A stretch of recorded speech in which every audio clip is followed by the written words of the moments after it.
This is VSiN, the sports betting network. Follow the money. That's what I always say. You always follow the money. Yeah. This is Follow the Money with Mitch Moss and Paulie Howard on VSiN. Here we go. Welcome in. It is Follow the Money on VSiN, the sports betting network. Mitch Moss along with Jonathan Von Tobel in for the vacationing Paulie Howard. Here on a Tuesday, we're live in downtown Las Vegas from the Circa Resort Casino. Big 3-hour program lined up today. Great guests. We'll talk NFL draft in a half an hour with David Beerman, who's been covering this thing for many, many years. He's great at this. Ryan Kramer from right here on VSiN as well. A little bit later on in the show, his best bets on the draft. Jeff Seeley, golf this week. And Derek Stevens in studio a little bit later on, who is the owner and the CEO of Circa, which for the radio audience here today, I'll try to explain the best that I can or the best that we can here, JVT. There is something going on in the sports book. I don't know what it is. I don't know if they're filming like a reality show, if they're filming like the next commercial here for Circa Survivor and Circa Millions. Now, that doesn't look for those watching right now on TV, YouTube TV, Nesson, Masson, anywhere else. It's not packed, but I'm telling you that there must be, 100 people there? And they're like rotating, but they're actually getting served real food the way it looks. You see the bright lights, all the cameras. The music is down in the casino, which I can never recall once. Right. This is the benefit of acting, Mitch, where you get to go out and experience things. I don't know if you know this, but as a commercial actor myself, I've experienced these sort of things, and you get to benefit from quite a few things, and including going out into the book and maybe getting some free food while you pretend to eat and cheer and whatever you're supposed to do. What have you acted in before? Remains to be seen. We'll see. Oh, it's coming out There might be something coming. You know, I'm not. Who's at liberty to say? Can I tell you that I did actually partake one time? Oh, that's true. I forgot in a movie. That. Did I ever tell you this story? Oh, or was this the? No, this is the. Don't tell me. One of the Bourne movies, right? That's correct. You were an extra, but it took like hours or something like that. Then they put you out there. So you could sign up to be an extra. Yeah. They were filming I think it was the final Bourne movie that they've done so far, and some of it was based here in Las Vegas, and it was at the Aria in one of the ballrooms. And one of the requirements was that you had to get there super early during the day, and you were going to be among, I think it was like 12 to 1,500 people in this room. And I'm not joking. I was there for 12 hours. I took the day off of work because I wanted to experience this once in my life. I'm like, what is this going to be like? And so you would sit in this big ballroom, and then Matt Damon would come like through, and like you could hear like fake gunshots, right? And then everybody was supposed to scatter and yell on the way out. And then that whole process, I marked it on my watch, would take 26 minutes, right? So you're sitting down, you're waiting for the signal, you run out of the ballroom and you're screaming, and by the time you come back in, it would take about 26 to 28 minutes every single time. And you did that over and over and over the entire time. For 12, I finally left. I didn't even tell anybody, but how would they know? I was one of like 12. Damon came out before I left to address the crowd. He goes, this is by far the biggest big group of people I've ever filmed in front of in my entire life. He's told that to everybody. Probably. It was also a complete waste of time. Did you actually scream? I think I probably did a couple times. There's a lot of people so you could get away with not screaming, but did you actually get into character? Did you do it? A couple times too, and I also wore like a kind of a bright blue shirt, so I could like, there I am! I'm in this movie, I'm in this scene right now, shut up, there I am. Did you make it? No, I couldn't see it. Never, I could never find myself actually. Can you give me a scream? I don't want to lose my voice. It's very tender. My chops are very tender. Oh, really? You put it in that much into it? You didn't just give it like like. Well, if I'm going to be a method actor, you got to get into it. You're not going to fake it, right? That's bad acting. That's awesome. Sure. I just picture that. I remember getting upset, by the way, with one of the women who was there with us filming, because they specifically told us you're supposed to come back and be in the same row and in the same seat. Oh, she kept moving. So there would be some continuity throughout the broadcast, right, or throughout the movie, so nothing looked awkward. And she stole my seat. And I'm like, this is not. This is exactly where I was at. She goes, oh, nobody's going to notice. This is not acting. They specifically told us. What the hell are you talking about? So anyway, that was a doozy of a day, let me tell you. I think probably the best acting from an extra since the back of Paulie's head in Ocean's 11. Pretty strong. Yeah. When he's shaking his head at the very end, going like this, rocking back and forth. Oh, is he really? Got the fake cocktail in his hand. I just know the picture. Yeah. That's his. I think that's his Twitter profile, or was anyway. Yes. All right, so busy night here at Circa, clearly shooting this commercial, I believe. I think Derek Stevens, will he give us any hints, by the way, on what's going on with Circa Millions or Circa Survivor when he joins us later on in the program? Probably not. Probably not. can hold out hope, though. I will say that. So I was part of the commercial filming for this go round, and we were told a number, but then he said that might not be the real number. And I was like, so you're White Lotusing this thing where they filmed like 6 different endings, and you have no idea what the actual ending is, even if you're an actor in the actual film. So that's kind of smart, actually, or the medium, if you will. Yeah, right. This is right up your alley, man. We get 2 playing games tonight. Hawks are playing at the Magic, and the Grizzlies are playing at the Warriors. Yep. The last one is going to be the most popular game tonight because it does involve Steph Curry and the Golden State Warriors, and somehow they're not even a playoff team as of right now. Did you know that Steph Curry has never won a play-in game in his career? Yeah, I think he's participated in 2, right? Or 3, excuse me, yes. Because he lost 2 in one year and then lost another. And one of them that they lost and were eliminated, that was famously before they won the finals, and told them in the press conference afterward, you're not going to want to see us next year. And then they went on to win the finals against the Celtics in what I still believe is one of the greater runs for an individual player. Curry was great. I am very, very excited to watch what this is going to be today. Like you mentioned, it's the best game on paper. We continue to see the total drop. This opened 232. We're down to 227, despite the fact that, remember, when these two teams met about less than a week ago, like 10 days ago, or less than 2 weeks ago, 10 days ago, something like that, this was in Memphis. It was a 105 possession game that had 259 total points in it. And yet here we are, market somewhat believing that it's a play-in, it's a playoff. Of course, pace is going to slow down. Why not? It's going to be important. I don't know if that's necessarily going to be the case. I think that there's a lot that both teams can do to exacerbate the other's defense and make it a little bit of an issue and have this be a higher scoring affair. I think that there's a chance the pace slows down, but I don't know if it's by that much. That was my number one question for you today, right? Based on watching this stuff and paying attention to betting patterns over the years, right? Come playoff time, how much does that actually factor into wanting to get involved on the under, like the market clearly has here? What do you say, move 5 points now? Yeah. Yeah. So, I mean, that's a thing here for this game tonight, right? And that is something I think over the course of a 7-game series you absolutely want to pay attention to, is that gradually those are probably going to tend to go a little bit lower with the scoring anyway, but in one game in a play-in spot, and they just played, so you're thinking, forget about that, doesn't mean anything. It's going to be a much closer basketball game that we had when they played not that long ago. Yeah, I think so. I mean, look, that was a tight game too. The final score was a 9-point deficit. Right. That was that was the Warriors were rolling in the first half. Grizzlies came storming back, and that was a tight game until they ended up pulling away late in that contest in the last 2 minutes or so. So that was a very tight game. But I think that when you look at how this is going to play out from that perspective, I am surprised that we're as low as we are. Again, from an opener of 232 down to 227. Newsflash. We all know that pace slows down in the postseason, right? So it's not like this thing that isn't factored into the market already. So I think total-wise, we are starting to get into the territory where I'm going to bet this over, especially if we start to get to that. I mean, we've got hours until game time. If we start to get to that 226.5, 226 range, this is a game that I think is worth betting over. Because, again, look at each team, right? For Memphis, they're giant. They're huge. They have Jaren Jackson Jr., they have Zach Edey. We just saw this Warriors team get crushed on the glass against the Los Angeles Clippers. This is a team in Memphis that can generate second-chance opportunities. Those are scoring chances generally, right? Especially if you're using centers and bigs to do that. You're getting put-back opportunities. Offensive rebounds are great chances for open three-point looks. Obviously, high-scoring looks, if that's going to be the case. And on the flip side, especially with Wells getting injured, there is absolutely nobody on this this Grizzlies roster to follow Steph Curry. Nobody's going to shut them down. And I think you brought up some of the numbers. You have them. Curry has dominated this team, especially in the last 2 games in which he has played. I believe that was the night that he scored 50 points. You know, when they played in that game, his PRA tonight, points, rebounds, assists tonight, is 39.5. He had 70 in that game. He was great, and they had nobody for him. Right. And they're not going to have anybody for him here. And think about that. In that game, they had their best option for him available. That's wild, man. So I don't it's playoff Curry. Yeah. And so I don't think that. I also wonder, and I was going to ask you this, the thought that the pace slows down in the postseason, that has been baked into everything, we all kind of understand that. This is not a win-or-go-home game, though. This is a lose and you get one more crack at it game. This is not going to have the same intensity as those 9-10 matchups where this is single elimination, you win this thing, you have to do it.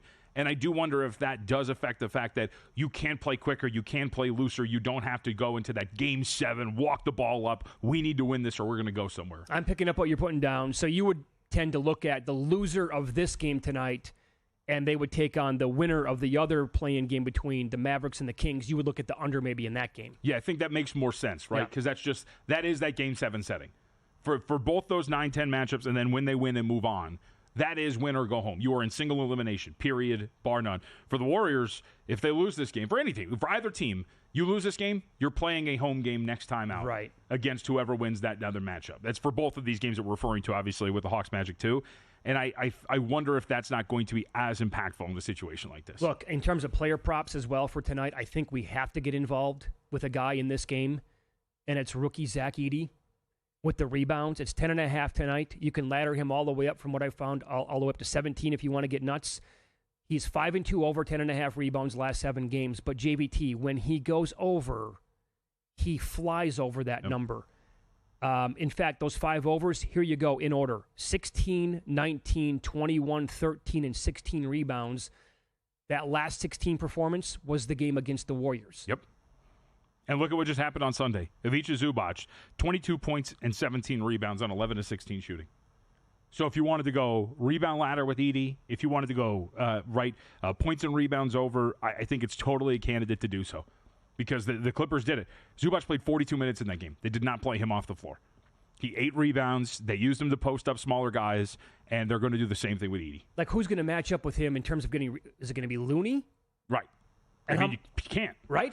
They had Looney. Looney ended up playing 16 minutes in that game over the weekend. That's not enough. Not even close. No. By the way, for what it's worth, they were also outscored by 3 points in those minutes with Looney on the floor. Okay. Yep. Right. So it's going to, like, Draymond Green's going to have to, and Edey is what, 7 inches taller than him? Right. That's the Weight matchup? too. Huge difference there. NFL Draft, a week from Thursday. I finally placed some bets on this event. Markets are now more available. Last night, we'll tell you what I did and why next here on VSiN.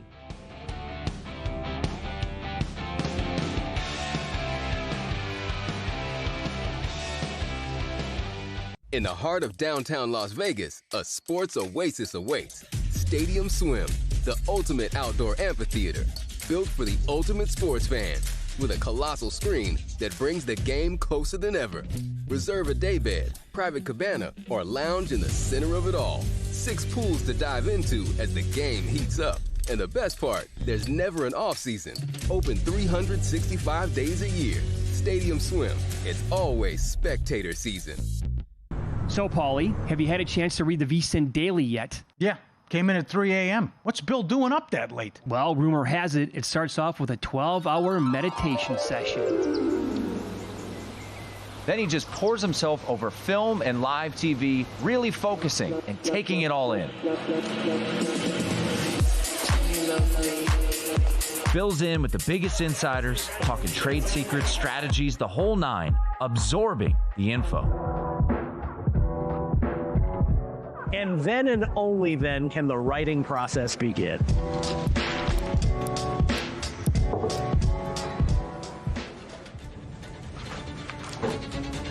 In Las Vegas, Bill's late night becomes your early morning. Wake up to the very latest betting insights in your inbox with the VSiN Daily. Sign up for free at vsin.com/newsletter. On the next A Numbers Game, Mike Somich joins us, VSiN host, to talk multiple things, including all of his NFL draft bets, baseball plays of the day, and yes, the NHL playoffs, which begins this weekend. He's got big thoughts on that. Plus, bets from Jason Weingarten from Under a Cloud of Smoke, Will Hill, with everything he's betting on across the sports betting landscape, and JVT on the cusp of the NBA playoffs in the middle of the play-ins. Cannot wait. It's A Numbers Game, 10 a.m. Eastern, 7 a.m. Pacific, right here at VSiN.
This is Follow the Money on VSiN. Welcome back. Good to have you on board. We're live in downtown Vegas, Circa Resort and Casino. NFL Draft, David Beerman coming up in 15 minutes. His best bets at this point. The event is 9 days away, which I can't even wrap my head around. Before I tell you about my bets that I made last night, more markets are becoming available for the draft. I do not want to skip over the Hawks Magic game. What do you make of the point spread in this game and the total at about 219? Is this one where totally conflicting styles, right? The Hawks want to, and they do play games in the 130s, and the Magic don't play that kind of basketball. And also, do the Hawks have anybody to slow down Paolo Banchero? That, to me, is the big one, because Banchero has killed this team. They've played 4 games, but Banchero was only playing in 3, didn't play in the season finale between them. If you look at some of the numbers for Banchero in this series, in the regular season, let's see, for Paolo, I have this right here, averaged 33.3 points, 8.7 rebounds, and 4.3 assists in 3 games. Smokes. So again, 33-9 will round up the 8.7 and 4 against the Hawks. He's killed them because they don't really have anybody to guard him. You go back and you watch the last game of consequence, which was on April 8th. Magic won that thing 119-112. It actually closed right around this number. I think actually some spots got to as low as 3.5. But in that game, they tried to put Onyeka Okongwu on Banchero. Onyeka Okongwu is a center. He's an athletic center, but he's not used to guarding out in space. He's not used to dealing with guys like that. Banchero ate him up.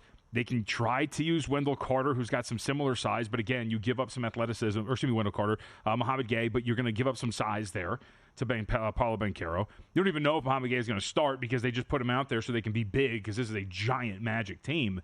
So you really have some issues when it comes to that. And keep in mind, a lot of the times with season averages, as we know, like, oh, well, he had one big game in this. No, he had 30-plus in every single game against the Atlanta Hawks this year. So he dominated this matchup. They don't really have anybody for him. And that, to me, is maybe the way to attack this, because there is a reality in which the Hawks, I think, shoot the ball relatively well. The Orlando Magic can't, because they cannot shoot. They're not a good offensive team. The poor side of this Magic offense shows up where they're turning the ball over, get stuck in half-court sets, and the Hawks win or stay inside of this number because of the variance from beyond the arc. But I got burned by Atlanta already, right? I had them to win this division. They were up 2 games. They blew it. You're right. Had them in that game, catching 5 and a number that closed like 4. They blew that. They couldn't cover that one either. So I have a bad taste in my mouth for Atlanta, but I do think this number is relatively high. Like, I think these teams are pretty close to one another from a power rating standpoint. But I think the real thing to look at here is, it seems like they don't have anything for Banchero. Well, last time I looked, the points was 30.5, shaded to the over at minus 125. Rebounds was 8.5 at a pick. And then assists, this is the interesting number for me. His assist number was 4.5 over minus 160. Juice-wise, I think that's a lot. I'd go under 4.5 assists for Banchero. He only went over that number once in the 3 games. If this is a slow-ish pace, like we're talking about, right, in terms of the playoff mentality, not like Game 7 vibes, but still a little bit slower than usual, and he's scoring rather than facilitating, if you're getting like a plus 130, plus 135 on under 4.5 assists, I think that's a pretty fair number to ask him to go under. Player props, VSiN.com, when you click on tools at the top, and then you go to NBA Player Prop Analyzer. Banchero, 8-1 under 2.5 made threes last 9 games. You also have Wendell Carter, 9 straight games under 9.5 rebounds, 3 and 9 rebounds in recent games against Atlanta. And Franz Wagner, 6-1 under run, 25.5 points. Yeah. A lot of points. I mean, so if Banchero is 30.5, Wagner's 25.5, I mean, they're certainly capable of going over that, but they're going to combine for 56, 57, 8 points in this game tonight? It's a lot. Seems like a lot. It does, especially with the total dipping. I mean, what are we down to right now? This actually got bet up a half point from most spots. It's like 219. Relatively low total considering that. I also wanted to point out, this is one of the, we talked about like the bets that, like, do you really want to sweat this thing out kind of deal? Yeah. Trae Young is the league leader in assists in the regular season. I think there's an argument to be made to bet under on his assist prop. I think it's floating around 10.5 if I remember correctly. Might be 9.5. But just given how big this Orlando Magic team is, the length that they have, their ability to step into passing lanes and do what they do from a defensive standpoint to force turnovers and supplement their offense by going the other way, there's a chance that the assist numbers aren't really there for Trae Young here in a game like this. And I think that might be something worth looking at, too, especially because his assist numbers usually are so high, given he is the league leader in assists. But I just don't think that maybe you're going to have as many opportunities. And again, going back to the thing, if most are right in that this does slow down, that's obviously fewer possessions and fewer opportunities for assists for Young. Can you point this out? ESPN.com put together a panel of their experts picking all these series straight up, right? Like who's going to win, how many games, whatever. How many people did they have picking, and how many of those people picked the Lakers against the T-Wolves? So they have a panel of 10 picking every single series, and as you can tell, right, this is going to be very even-keeled and not really slanted in one direction or the other. All 10 picked the Lakers, shockingly enough, to win that series against the Minnesota Timberwolves. And they're basically a $2 favorite. Yep. Against a team that, to me, is much deeper. The best part is, of the 10, let's see, all but 2 had this going 6 games or fewer. Yeah. It reminds me of a couple of years ago when they did all their picks, and in the first round, you might remember the series, the Hawks played the Knicks. Dead pick 'em was the series price. They had 15 people pick every series. Do you remember how many people out of the 15 picked the Knicks to win it? Was it like 14? 14 out of 15. Yeah. As soon as I liked the Hawks anyway in the series, as soon as I saw that, Paulie and I were laughing on the air. We're like, "That's okay. I'm now going to make a bigger bet on the Hawks." So I love that series because I do have a very special memory of that one because I loved the Hawks in that series as well.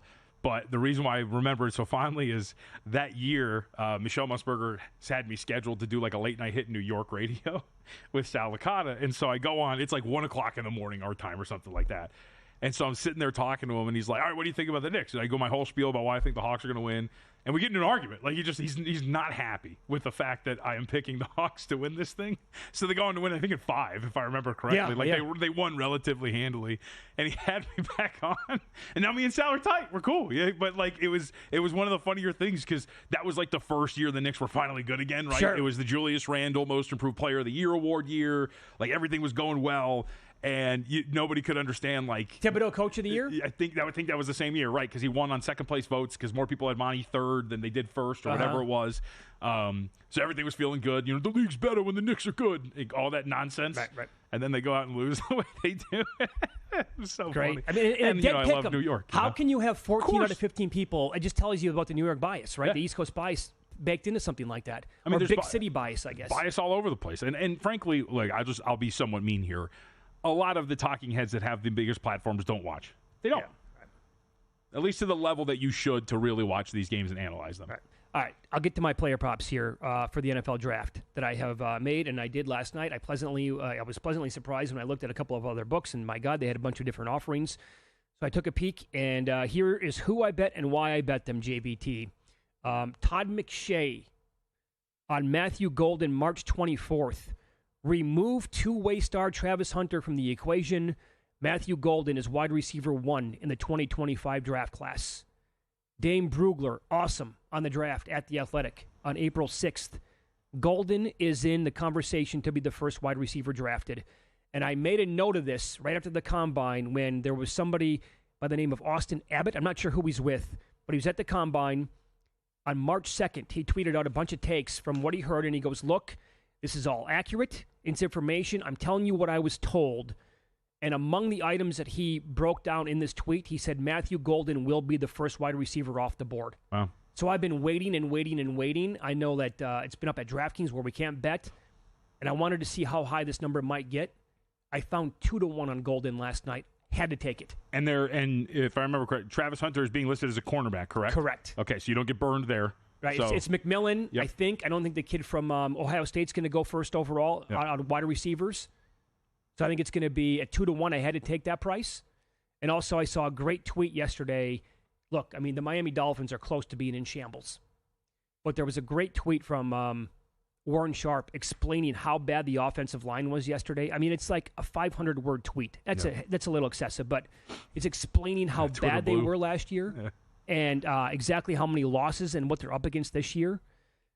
I took Dolphins' first drafted position to be an offensive lineman at plus 120. They need everything for the most part, but I took that at that plus price.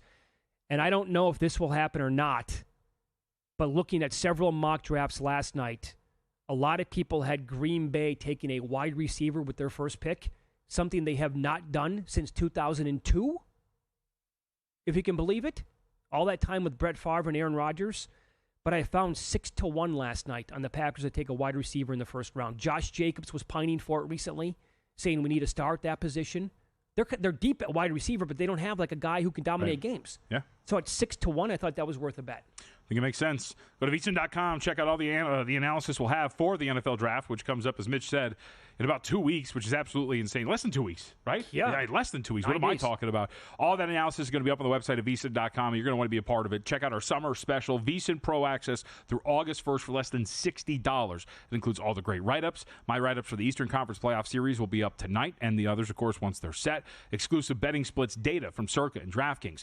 Betting systems from Steve Mackinnon and others, plus the Daily Best Bets email, all part of the package. So go to VSiN.com/subscribe. Check out the summer special for less than $60. We'll continue talking NFL draft with David Beerman up next, Pro Football Network. His best bets on the draft more than a week out would be what? We'll ask him next.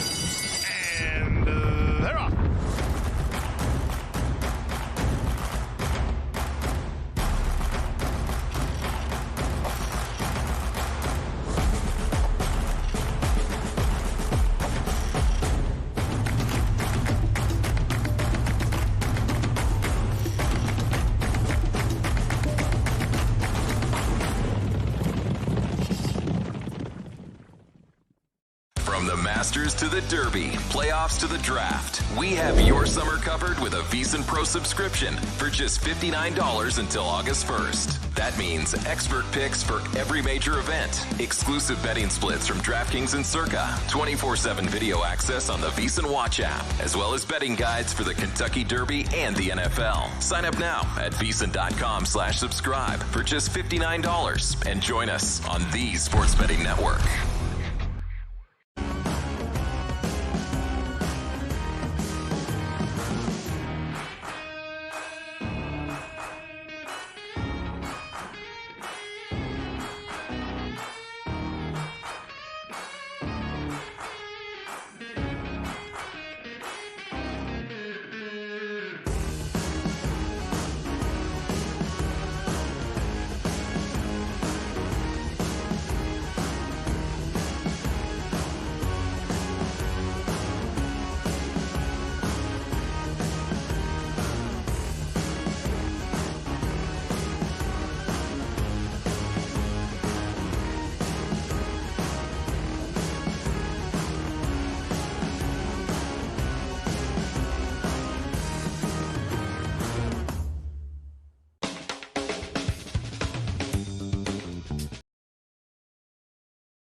This is VSiN, the Sports Betting Network.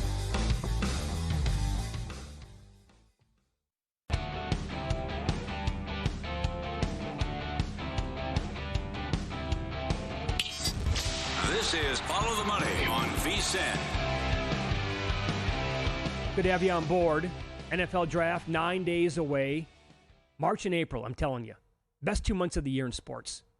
Just flies by, man. And to me, it was always September, October. Now we get these two. I mean, it's so good. Yep. It's one thing right after another. It really is. So more draft talk here is David Beerman, kind enough to join us here on a Tuesday. He does a great job, Pro Football Network, and he is on the Progressive Guest Line. David, good afternoon. Thanks for the time today. How are you? Good. Thanks for having me. How are you guys today? And I totally agree with you that these are two outstanding months. I know we don't have the NFL season, but you got March Madness, you got the Masters, and then you got the NFL Draft. So it's a lovely, lovely time of year. Hold on. Let's pump the brakes here for a second. So we cannot see David before we get on the air, or we could not. He tells me, oh, you see my hat? You love it, JVT? I'm like, I don't know. I can't see it. We'll see when he comes on the air. Really, we're doing this for our audio audience. It is a Florida Gators champion hat. I like it. Yeah, as we know, the dynamic here at the desk, that we're not lucky that I don't jump across here and wring the life out of Mitch Moss. So, okay, all right, we're going to do this, huh? Sharp hat, David. Big fan. Thanks for wearing that today. Hey, absolutely. It came in yesterday, straight from San Antonio. It's a beautiful thing. So. Beautiful. Well, you just call it with a 1-800 number like, Florida fans, your team's a champion. No, I had it pre-ordered from a buddy of mine who was working the event, and I said, if I don't make it, I need you to get me one. The minute the game ends, I need to go buy one and send it to me. And he actually just got back, so I went and picked it up yesterday. Very nice. So big Gators guy, also a big Miami Dolphins guy. I was just talking about how, looking at some stuff, Warren Sharp had a great tweet. The Dolphins, and you can correct me if I'm wrong on this, right, they need a ton of help, right? I mean, it's not just offensive line, but I bet that to be the first position drafted by the Dolphins. They're picking 13th at plus 120. What do you make overall that pick of that bet? I love that pick. Every mock draft that I have personally done, including the one that's up right now at ProFootballNetwork.com, has the Dolphins taking an offensive lineman. And yeah, they could go corner, especially with the Jalen Ramsey news, and they could use a defensive tackle or two because they've lost a bunch of them with Calais Campbell, the latest to go. But the Dolphins live or die by that offensive line. You've seen it time and time again. Warren Sharp's tweet was accurate. You can go back and look at any metric you want, whether it's a next-level metric, basic metric.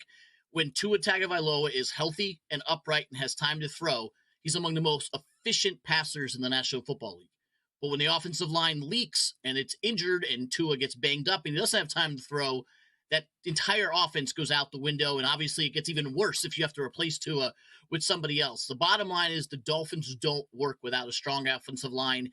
They don't have a strong offensive line. It was one of the worst in football, ranked 26 in Pro Football Network's offensive line metric, ranked horribly in other NFL metrics like ESPN has. They need an offensive lineman. I know they've drafted them in the past. They had Patrick Paul last year. They said Eichenberg's back. Listen, if you don't get an offensive lineman there, in my mind, you're committing a draft malpractice.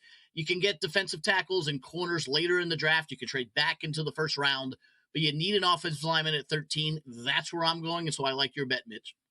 If they do commit malpractice, do you think it is defensive line that they would go with? What is a secondary position that maybe they do skip offensive linemen for, if they do? If it's not offensive line, I think you got to go D tackle. Zach Sealer's the only one back from last year, and they need a D tackle there in the middle. They have some guys that were, third and fourth stringers, and the market's still out there. This is the 1 year where free agents are still out there post-draft. Everyone's waiting to see what happens. I think you can get one in the second round and maybe even the third round. But if you're going to go first round, listen, if Mason Graham falls to number 13, the Dolphins would be stupid not to take him. But that's not going to happen. And I think the value with where the Dolphins are picking has to be the number 2 or 3 offensive lineman on the board. The only other position that would even give them credit for drafting would be corner. There's a lot of good corners in this draft, whether it's Imawura or it's the Jahid Brown from Texas. There's a bunch of good corners there. And if you're going to trade Jalen Ramsey, maybe you go corner, but there's so many of them that I think you can get one later in the draft. Let's follow the money here on VSiN, the Sports Betting Network. Our guest, David Beerman, he's on the Progressive Guest Line. I'm looking at your mock draft right now, ProFootballNetwork.com. Travis Hunter is higher than a $3 favorite to go number 2 overall to the Cleveland Browns, but you did not mock Hunter to the Browns. You have Abdul Carter going there at number 2 overall. Why do you have him pegged at number 2 to the Browns? I just think he's the best prospect in the draft. And I know Travis Hunter gives you two-way stuff, and you can use him both sides of the ball. I'm not convinced the Browns are there yet with Hunter, and you've seen the news about Hunter wants to play both sides. But you're looking at pure talent. I think Abdul Carter is the number one prospect. Obviously, Tennessee's going to go Cam Ward. But I think if you combine it and you put Carter up next to Myles Garrett, you have one of the more scarier defensive lines out there. He's awesome. He's big. You saw him in the college football playoff. I think that there's an outside chance they go quarterback, but I don't think they do. And my pick would be Carter over Hunter, but I don't think you could go wrong if they did decide to go Hunter. I know there's been some movement on that recently, but if it's me, I'm taking the best player on the board for a team that needs a lot of different places, and I shore up that defensive line right off the bat with Abdul Carter. So then where does the next quarterback go in your mock draft? In my mock draft, believe it or not, it's going to shock some people. I have Shedeur Sanders going all. By the way, that's my daughter saying hello. Hello. Even though I told her to stay upstairs. Why are you on every screen? Go upstairs. I have Shedeur Sanders falling to number 18 at Seattle. I think if the Giants don't take him at 3, Daddy? there's a very big chance that he's going to fall down the board because the only other team that could take him would be 9 with the New Orleans Saints. So if the Saints pass him, which if I'm the Saints, I take him. Derek Carr is not the guy that I'm going to put my money on. I would then wait, and I think he's going to fall down to 18 with the Seattle Seahawks. 18, huh? His draft position is 8.5, juiced heavily to the over. Yeah. It's definitely slipped quite a bit. At one point, I thought this was going to be 1, 2, 3, one within the top 3, both of them going. Right. We'll bring David back in here. I want to ask you first, JVT, and I'll tie in David. What do you make of the Giants now having this late? They're going to go and meet with Shedeur in Boulder, Colorado, right? Basically to see, one maybe last Hail Mary here. And the thought has been, well, maybe the GM and the owner here might have a change of face. Are you buying into that at all? I mean, you and I were kind of arguing about it when it first happened, when they first signed Jameis and Russell. Yeah, right. Which was, I still think they're in the market for a quarterback. You need one. And I think that a guy like Dable actually has more solid ground to stand on because he's a very good coach, but we'll see if that actually means something. But I think they're still in the running for a quarterback. David, what say you?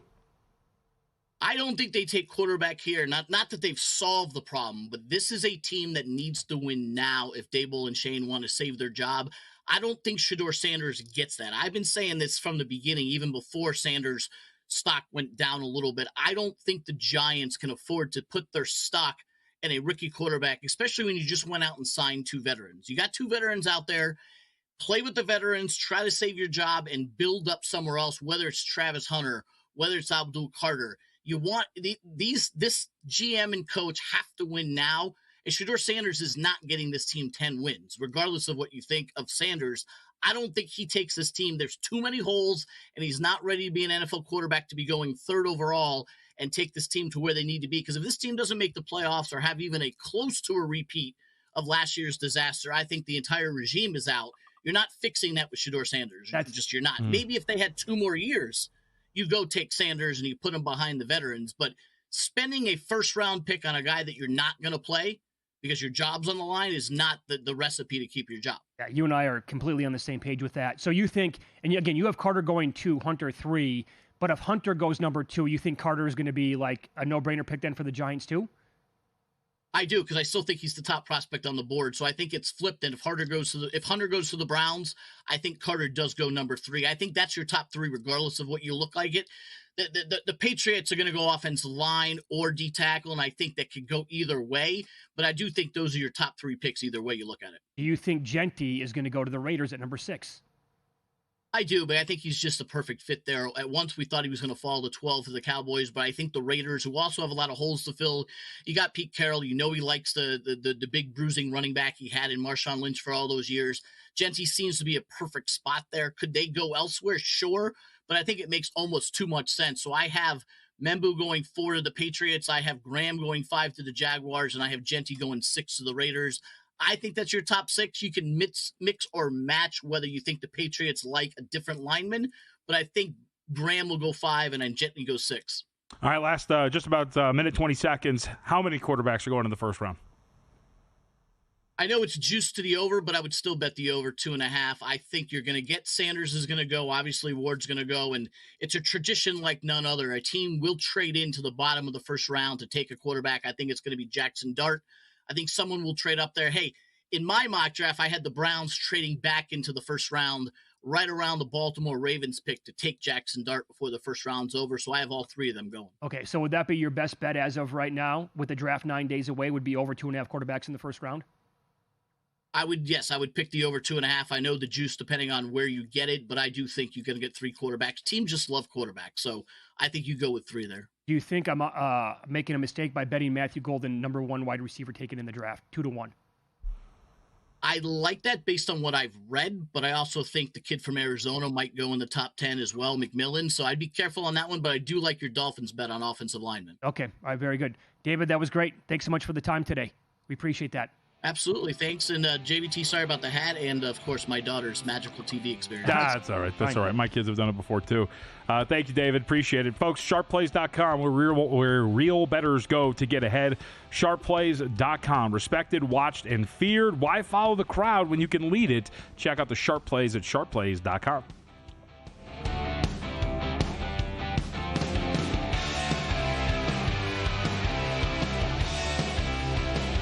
Time. There's nothing more valuable. It's what drives everyone to make the most of every moment. We celebrate living large in the now. In a city where time disappears, we create experiences that electrify the soul and memories that will last forever. We go big, we go all night, and here, everyone is invited. So get loose and get loud. This is Circa. You'll have the time of your life. Join Matt Brown and Mike Somich on Ready, Set, Bet as they get you ready to make your bets for all the weekend games. We're going to be at the end of this thing with money guns, or I'm just going to be like, begging people for change out on Fremont Street. It feels like the Twins and the Guardians have higher floors but lower ceilings. Don't miss out on crucial advice for live betting once the game starts, as well as looking ahead to the upcoming action. Tune in to Ready, Set, Bet, weekends at 1 p.m. Eastern on VSiN, the sports betting network.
This is Follow the Money on VSiN. Good conversation there. David Beerman, Pro Football Network. You can read his mock draft, profootballnetwork.com. Follow David on X at David Beerman PFN. Have you added anything yet? Nope. You're just going to wait on the... two. I mean, I had a flyer from a while ago on Abdul Carter be the first overall pick. That's probably not going to get there. And then just sitting back and waiting to see what the market's going to do with this quarterback prop. See if I can get a little bit more on under in the first round. What would you lay? What juice would you lay under 3.5 quarterbacks if that prop is posted somewhere? Oh, I mean, you'd lay like, I don't know, minus 550, even more. You like, because think about that. You're talking about 3.5, right? Is the number you said? I make the under minus $3. Is it your biggest bet of the year? Oh, yeah. Really? Minus $3 on under 3.5? Under 3.5 quarterbacks. Oh, yeah. Look, I'll accept potentially getting burned by Jackson Dart getting into the first round. Who in the world would be the fourth quarterback? Well, I mean, I brought it to you yesterday. I can't imagine this, but Jalen Milroe did get invited. I mean, I can't see it. But again, I mean, look, again, I could be wrong, but... I can't either. Because here's the thing, too. Is the obvious comp, is it a fair one, is Anthony Richardson, correct? The raw quarterback. I think actually Milroe, there's an argument to be made he's a slightly better passer. Yes. Right? Yeah, than him. So is that athletic upside with a better passing ability worth drafting in the first round? Well, if Richardson was coming out this year, where would he go? It's hard to say because your judgment is clouded by what we've seen from him. As a Colts fan, can you admit that they made a mistake? No. But I also don't think he's legit either. I just don't know if we have enough. He's barely played in 16 games. I know. So I'm very much like sample size guy, and I think that if you look at his sample size, especially post-benching, he was much better. So who knows what he is? He could be an absolute mistake.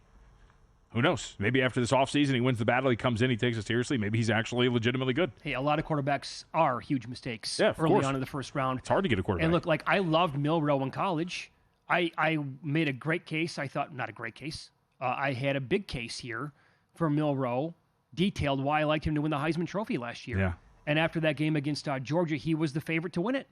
And then he completely fell on his face. But because I loved him in college and I really liked him to win the Heisman last year before the season, that doesn't mean that he's going to translate, in my opinion, to a great NFL quarterback. How many great college players have turned out to be duds in the NFL? Most of them. A lot of guys, a super high percentage, in fact. Mm-hmm. Otherwise, the NFL would be littered with 4,000 players who are all Hall of Famers. It doesn't work that way. Did you see this report, by the way, about Milroe? Headline, NFL teams reportedly, quote, genuinely confused about Jalen Milroe's draft invite. About his invite? Yes. Not like the prospects of him being a really, really good quarterback at that level. Todd McShay, quote, people in the league are genuinely confused as to why he accepted an invite to Green Bay. Oh. They're just, and you know what's going to happen? They're going to keep showing him over and over and over again, and they're probably going to make up like this big slide. I can't believe it. Milroe's here, but he's not going. Well, no kidding. Because here's the thing. To your point, if you're watching the NFL draft, you're probably a hardcore NFL fan. I know the ratings do well, but you're probably a pretty solid NFL fan that understands the dynamic of this thing, right?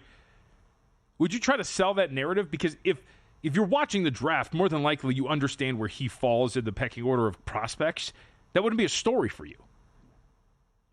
I think that would be a mistake. I am also with these NFL teams. I am genuinely confused why he would accept the invite. Yeah, me too.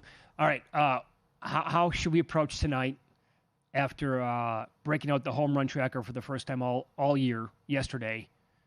And somehow, some way, both props that I bet and talked about on the air, they both cash and they both hit home runs. These are getting cooked tonight. Of course it does. To expect to go 2-0 is absolutely absurd. Well, and Witt did it in his first at bat, right? That was the only hit they had, I think, through at least. I didn't even check the final box score. They had one hit through 8 innings. My man, Bobby Witt, doing what he's supposed to do. And then Juan Soto came through late in the game. Yep. So I want to retire the idea of it, this whole thing now. Get out of here. Take your winnings and run. Stop. No more. Leave on a high note. There are no more home run props for the entire year. A little bit late for that because I spent entirely way too much time looking at home run props, and now it's only going to be a complete flop tonight. But I got a bunch of guys tonight that I also eventually added, and I didn't love the card, so these are smaller bets. But I could not ignore the wind blowing out at several ballparks across the country. We're talking about like up to 20, 22, 24 miles an hour with the wind howling out to either like center, left center, or right center field tonight, with some pretty drastic fly ball pitchers in these spots. Sure. How much you track? Like how hardcore are you tracking these? Because I'd be curious if you were going to get this granular. Would you be willing to track, like, we'll call them wind blowing out days versus not? So like which give me a ballpark. What are you talking about here? Great America Ballpark today. Right. Cincinnati and Seattle. Cincinnati. So now that's an interleague matchup, but I'd be curious about player X's odds going back to that ballpark with the wind at normal levels and see what the difference is in the odds. It would be just a curiosity of mine. Oh, I noticed, by the way, today, Yeah? I think it's baked into some of these players. Yeah. Because some of the guys who actually so. kind of make sense, I could not pull the trigger. Sure. There's no way, because I think, honestly, and I could be wrong on this again, but some players who are playing in parks tonight where the wind is going to be going out, they were below $4, and they should never be that low. So I never pulled the trigger on those guys. But I think like Washington and Pittsburgh, which starts at 6:40 Eastern tonight, I think there are some good candidates there because that wind is also blowing out to like 17, 18 miles an hour. But it's also, they don't have super reduced odds tonight. For example, James Wood is around 7-1. Josh Bell is around 8-1. I think those are probably kind of some typical prices for guys like that. Now, here's the deal. Mitch Keller on the season has been great at inducing ground balls. In fact, only 24% of his out, like fly balls, that's it. Yeah. So that's a very low number, and he's not allowed a home run on the year. Is tonight the night that's going to happen? On the flip side, Irvin, who was going for the Nationals, he's allowed 4 home runs so far on the year. And the same thing can apply right to the Pirates offense here, playing in those windy conditions. So I took a shot with Brian Reynolds at plus 725, and I also grabbed some O'Neal Cruz, who was a little bit shy of 5-1 tonight in the game. But I also looked at season today, like barrel rates, exit velocity, some launch angle was thrown in there as well. 2 guys that I bet tonight, and I'm not going to go back to the well with Juan Soto. He was like around 3-1 or 325. I think that was too low. Last night he was 4-1. That's, the prices here will play a factor in this, in my opinion, as well. It has to. Yeah. So I took Brendan Nimmo, who, like the advanced numbers suggest that he is getting the ball. He's getting the barrel on the ball quite often, and the exit velo has been really, really strong. He's got 4 home runs on the year. So I took him, and I also took Mark Vientos, who does not have a home run on the year. But I think some of his stuff grades out well tonight. I bet both those guys at plus 520 in the matchup here against Ober, who was allowed 3 home runs on the season for the Twins. Makes a lot of sense. I'd be very curious. The Nationals-Pirates one, I'll be really curious to see because weather-wise, if that works in your favor, but also over the last 3 years, according to Park Factors, it's the second worst homer park. So how much that accentuates your ability to get out of the park, especially in a windy condition like that. Sure. But I'd be very interested to see that. And like you were talking about, too, guys like Nimmo, for those who don't, I mean, I'm sure a lot of handicappers at this point do, but Baseball Savant's fantastic, as is Fangraphs, to get some of the numbers that you're talking about here. And there's a lot of red in Nimmo's profile, which is a very good thing. It's a very good thing. Yeah. Yeah. I saw that today. I was like, that's damn good. Yep. So I gravitated towards him for sure in that matchup. And the point, too, one of my favorite metrics, the launch angle sweet spot rate, which is a really good one. Gives you an idea of how they're launching these things, the angle that they're coming out, the percentage of which they're doing it. It's really solid. That ties into like the whole torpedo bat when everybody went nuts, right, for the first weekend. Hey, this is where they hit the ball the most often, so we're going to load the bat here. After doing all this scientific work with each individual player when they swing so often, I will tell you that you can spend so much time handicapping baseball that you're going to lose your mind on like this Baseball Savant site and Fangraphs. You could handicap baseball games for 10 hours every single day. Easy. I spent way too much time looking at the home run props for today. Mm-hmm. Now, that's probably tied into both those hitting last night, and I'm like Rory McIlroy now, feeling a little bit of pressure here. Yeah, now you're in. Yeah. Now the monkey's off the shoulders, and now you're just ready to go. But so I think I have 10 tonight, which is a lot. So if I hit 2, if 2 of my guys hit a home run tonight, okay. I think I'm going to at least break even at that point. If I get 3, it'll be a winning night. But that's, again, a big ask. I think to hit 3 out of 10 guys to hit a home run. Oh, yeah. I feel you. I think you'll get it. You think I'm going to go 10 for 10? Yep, I think you're going to go 10 for 10. I'll be rooting for you the whole time. Okay, if I do go 10 for 10, then I'm officially going to retire the bet tomorrow. Well, then I'm adding a percentage on what I'm owed. You're still owed money. Yeah, still to this day. Yeah. Very much so. Much like Mitch, taking it to the next level and trying something different. Why don't you do that? Try the races. First Bet lets you wager on hundreds of horse races every day from top tracks across the U.S. and around the world. Sign up at firstbet.com. That's the number one, stbet.com. Use promo code VSiN200. Claim a 20% rebate on your first 60 days up to $200. Head to firstbet.com today. One other surprising note to remind people from last year, like around the playoffs, Michael Owaka's numbers against the Yankees are pristine. Really? He basically owns them. That's a weird ownership. Yes, it is. Best Bets PGA Tour after the Masters. Jeff Seeley next here on VSiN.